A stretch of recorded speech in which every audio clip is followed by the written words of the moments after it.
यह बात सुनकर आश्चर्यचकित होते हैं और कहते हैं कि ये बात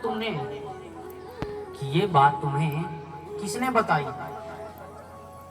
ये बात तुम्हें किसने बताई? तो सुशीला कहती है कि एक संत आए थे, उन्होंने मुझे बताया कि आपके पति तो द्वारिकाधीश कृष्ण के मित्र हैं। इस घर में इतनी दरिद्रता कैसे है? ये तो कृष्ण के मित्र का। तो मुझे भी आश्चर्य हुआ कि आपने आज तक मुझे नहीं बताया कि आपके मित्र द्वारिका के नाथ हैं, एक राजा आपका मित्र है। तो सुदामा कहते हैं कि हाँ, द्वारिका नाथ, द्वारिकाधीश कृष्ण मेरा मित्र है, लेकिन वो मेरा बचपन का मित्र है। तो सुशीला कहती है कि आप एक बार जाकर अपने मित्र से मिल लो।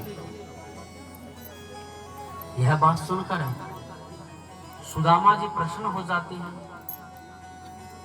और कहते हैं कि सुशीला,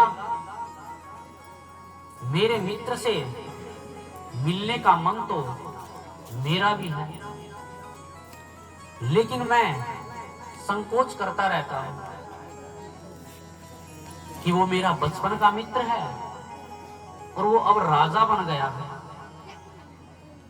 अब मुझसे मिलेगा भी या नहीं मिलेगा, इसलिए मैं नहीं मिलने जाता।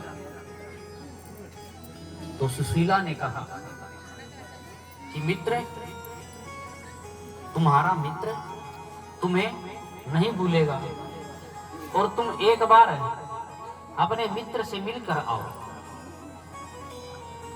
तो सुशीला के बार बार कहने पर सुदामा जी मान जाते हैं, लेकिन सुदामा जी कहते हैं अपनी पत्नी सुशीला से कि मैं अपने मित्र से यदि मिलने जाऊंगा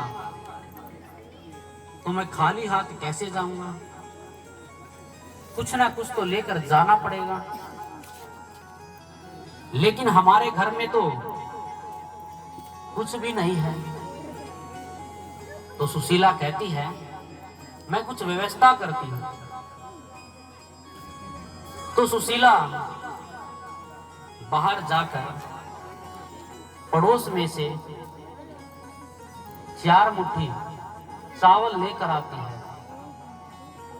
4 घर में से 4 मुट्ठी चावल लेकर आती है और एक फटे से कपड़े में बांध देती है और बांधकर सुदामा को दे देती है कि ये पोटली तुम अपने मित्र को दे देना और मेरा संदेश देना कि 1 मास में